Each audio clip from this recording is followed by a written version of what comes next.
हाय अरमीज, आपका स्वागत है मेरे यूट्यूब चैनल बीटीएस कोरियन में 3/1 इन भोजपुरी सॉन्ग। तो अरमीज, आप लोग मेरे चैनल को सब्सक्राइब नहीं कर रहे हैं और ज़्यादा व्यूज़ भी नहीं आ रहे हैं। अगर आपको स्टोरी अच्छी लग रही है तो ज़्यादा से ज़्यादा मेरी स्टोरी को शेयर कर दीजिए, जिससे और आर्मीज भी मेरी स्टोरी को देख पाए और एंजॉय कर पाए। तो चलिए, आज मैं मॉन्स्टर हबी का पार्ट 11 स्टार्ट करूँगी। तो चलिए आइए स्टार्ट करते हैं। जिमिन इस समय एक क्लास में बिल्कुल अकेली थी और दरवाज़ा बाहर से बंद हो चुका था। क्लास में चारों तरफ अंधेरा ही अंधेरा था, जिस वजह से उसे काफ़ी घबराहट हो रही थी। उसने दरवाज़ा खोलने की काफ़ी कोशिश की, लेकिन दरवाज़ा बाहर से बंद होने के कारण वो खोल नहीं पाई। उसके बाद उसने काफ़ी तेज़ आवाज़ में चिल्लाते हुए कहा, सुहानी, यह कैसा मजाक है? प्लीज़ दरवाज़ा खोलो, मेरा यहाँ दम घुट रहा अंधेरे के कारण। प्लीज़ प्लीज़ दरवाज़ा खोलो। लेकिन बाहर से किसी ने भी नहीं खोला और जिमिन ने अपने हाथों में लिए हुए मोबाइल की तुरंत फ्लैश लाइट जलाई। मोबाइल की फ्लैश लाइट से उसे कुछ राहत महसूस होने लगी। उसने टॉर्च जलाकर चारों तरफ लाइट का स्विच खोजना शुरू कर दिया और तभी उसे साइड में लगा हुआ स्विच बोर्ड दिखाई दे गया। जैसे ही जिमिन ने क्लास की लाइट्स ऑन की तो वह यह देखकर दंग रह गई। जिमिन ने देखा कि क्लास में चारों तरफ काफ़ी सारे रेड रोजेस बिखरे हुए थे और ठीक उसके सामने कोई और नहीं बल्कि मिन योंगी रोज लेकर खड़ा हुआ था।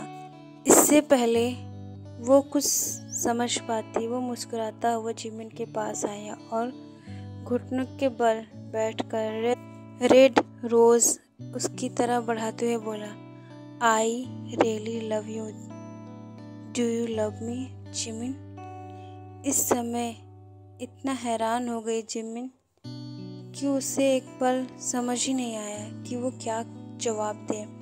लेकिन फिर कुछ ही पलों में थोड़ा नॉर्मल होने के बाद उसने रेड रोज ले लिया और जिमिन ने गुस्से में उसे दूसरी तरफ फेंक दिया।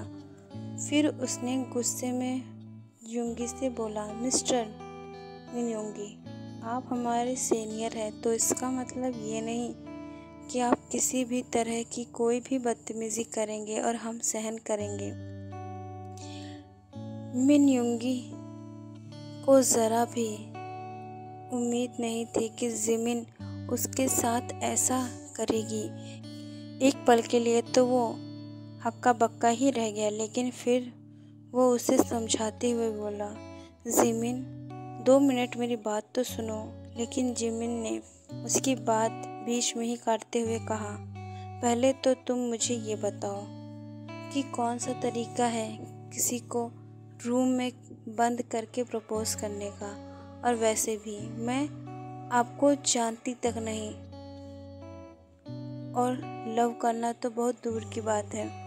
अब इससे पहले कि मैं कोई एक्शन लूँ, जल्दी से रूम खुलवा दीजिए। उसके बाद मिन योंगी ने एक नंबर मिला है और फिर बोला, सुहानी आकर दरवाज़ा खोल दो, जिमिन को अच्छा नहीं लग रहा है ये सब। इतना कहने के बाद योंगी ने फ़ोन काट दिया और फिर जिमिन से बोला, तुम जैसा चाहती थी मैंने वैसा ही कर दिया है। रूम अभी 2 मिनट में खुल जाएगा, लेकिन तुम मेरी एक बात याद रखना कि मैं तुमको बहुत पसंद करने लगा हूँ, और वो भी पहली नज़र से ही। और मुझे पूरा यकीन है कि एक दिन तुम भी मुझे ज़रूर चाहोगी। इससे पहले कि जिमिन कुछ जवाब देती, सुहानी ने आकर दरवाज़ा खोल दिया और फिर जिमिन ने कहा गुस्से में, जिस तरह का मजाक आज तुमने किया है, आज के बाद मत करना सुहानी, नहीं तो मैं भूल जाऊंगी कि तुम मेरी फ्रेंड हो, समझ गई तुम? जिमिन का गुस्सा देखकर सुहानी खामोश हो गई और फिर जिमिन गुस्से में वहाँ से चली गई। उसके बाद वो सीधे पार्टी हॉल में पहुँची, जहाँ सभी स्टूडेंट पहुँच चुके थे। चारों तरफ बैलून ही बैलून लगे हुए थे और लाउड म्यूज़िक बज रहा था। जिससे पहले जिमिन अपने फ़ोन से जेके को नंबर मिलाती, जेके ने पीछे से आकर उसके कंधे पे हाथ रख दिया और फिर बोली, कहाँ चली गई थी जिमिन? क्या काम था सुहानी को तुझसे? इस पर जिमिन ने थोड़ा गंभीर होते हुए कहा, कुछ नहीं यार, वैसे वो मिन युंगी ने ना बस मुझे बुलाया था। जिमिन की बात सुनकर जेके बहुत चौंक गई और फिर बोली, मिन युंगी ने बुलाया था? लेकिन उन्होंने तुम्हें क्यों बुलाया था? वो हमारे सीनियर है ना, तो उन्होंने क्यों बुलाया? जेके के पूछने पर जिमिन ने सारी बातें बता दी, जिसे सुनकर जेके हैरान हो गई और फिर जिमिन से बोली, सच सच बता, ऐसा तो नहीं है तू भी युंगी को लाइक करती हो? तू पागल हो गई है क्या? एक वही रह गया है क्या लाइक करने के लिए इस दुनिया में? मैं उसे ज़रा भी लाइक नहीं करती, समझी? चल पार्टी एंजॉय करते हैं। छोड़ ये सब फालतू की बातें। उसके बाद जेके और जिमिन भी पार्टी एंजॉय करने लगते हैं और लाउड म्यूज़िक पर डांस करने लगती हैं। तभी वहाँ कुछ टीचर्स भी आ गए जिनकी ड्यूटी इस पार्टी में लगी थी। उनमें से किम तेहॉन भी एक था। आज ते ने ग्रीन कलर का कोट और साथ ही वाइट पैंट कैरी किया था। उसके साथ उसने डार्क ग्रीन कलर की टाई पिन भी लगाई हुई थी, जिसमें वो बहुत ज़्यादा अट्रैक्टिव लग रहा था। किम तेहॉन और उसके साथ जो टीचर्स आए थे वो अपनी अपनी सीट पर आकर बैठ गए और पार्टी शुरू हो गई थी। काफ़ी ज़ोरों शोरों से चल रही थी और हर न्यू फ्रेशर को एक अलग तरह का ड्रेस कोड भी दिया गया था और टास्क भी, किसी को सॉन्ग तो किसी को डांस। एक बड़े से बाउल में कुछ स्लिप्स रखी हुई थी और हर कोई जाकर एक निकालता और उसमें जो भी लिखा होता वही करता। तभी जेके का भी नंबर आ गया और उसने अब अपने लिए एक कागज़ की स्लिप निकाली थी। सभी जेके की तरफ ही देख रहे थे और जेके भी थोड़ी नर्वस थी, लेकिन फिर भी वो मुस्कुराते हुए स्टेज की तरफ बढ़ी और उसने एक कांच के बाउल में से स्लिप निकाली। उसके बाद जैसे ही उसने स्लिप खोली, उसमें जो लिखा था वो पढ़ने के बाद उसकी आंखें फटी की फटी ही रह गई और वो एक दम शॉक होकर उस स्लिप को ही देख रही थी।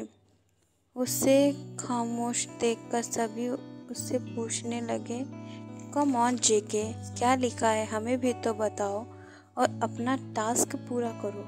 जेके को समझ नहीं आ रहा था कि वो क्या कहे और अब बाकी स्टूडेंट भी कई बार उसे कह चुके थे, इसलिए अब वो ना चाहते हुए भी पर्चे में लिखा हुआ सभी को बताने लगती है पढ़कर।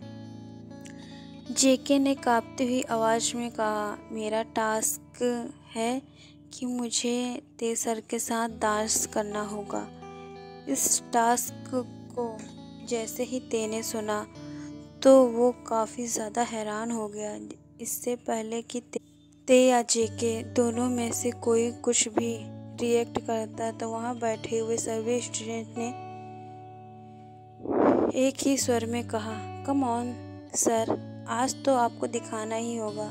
अब ते को भी ना चाहते हुए भी स्टेज पर आना ही पड़ा और फिर उसने वहीं खड़ी हुई जेके की तरफ डांस के लिए अपना हाथ बढ़ाया। जेके भी ते का हाथ पकड़कर ते के काफ़ी करीब चली गई और डांस शुरू कर दिया। दोनों इस समय बेहद प्यार से डांस कर रहे थे, बेहद प्यारे लग रहे थे और उन्हें देखकर ऐसा ज़रा भी नहीं लग रहा था कि उनके बीच कितनी दूरियां हैं। सब नॉर्मल ही चल रहा था। तभी अचानक ते एक हाथ जेके के बैक जिप की ओर लेकर जाता है और वो घबरा जाता है। फिर उसके मन में यही आता है कि जेके के ब्लाउज़ की बैक जिप खुली हुई है और जेके को पता तक नहीं है। ऐसा करता हूँ कि एक बार उसे बोलकर देखता हूँ। यह सोचते हुए ते ने अपना मुंह उसके कान के पास किया और लगभग कानों में फुसफुसाते हुए बोला, जी कि तुम्हारी बैग जिप खुली है, प्लीज बैग